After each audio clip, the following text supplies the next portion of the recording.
যে বন্ধু নিঃস্বার্থভাবে তোমার পাশে থাকে সেই তোমার জীবনের সত্যিকারের আয়না। বন্ধুত্বের মায়ায় জড়িয়ে থাকা সম্পর্কগুলোই জীবনের সবচেয়ে মধুর স্মৃতি হয়ে থাকে। কথার প্রয়োজন নেই, শুধু একটুখানি স্পর্শে বন্ধুর সব ব্যথা মুছে যাওয়া যায়। বন্ধুত্বের মানে শুধু হাসি নয়, বরং একে অপরের কান্নায় অংশীদার হওয়া। বয়সের সাথে সাথে বন্ধুত্বের মর্ম আরও গভীর হয়ে যায়, স্মৃতিগুলো হয় অমূল্য। যে বন্ধু সবসময় তোমার পাশে থাকে, জীবনের সব জ্বর সামলে নেয়, সেই তোমার আসল বন্ধু।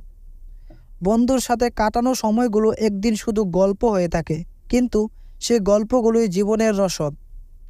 যে বন্ধু তোমার দুঃখে তোমার পাশে দাঁড়ায়, সেই তোমার সত্যিকারের সুখের সাথী। বন্ধুত্বের সম্পর্কটা এমন, যেখানে হৃদয়ের ভাষা না বললেও বোঝা যায়।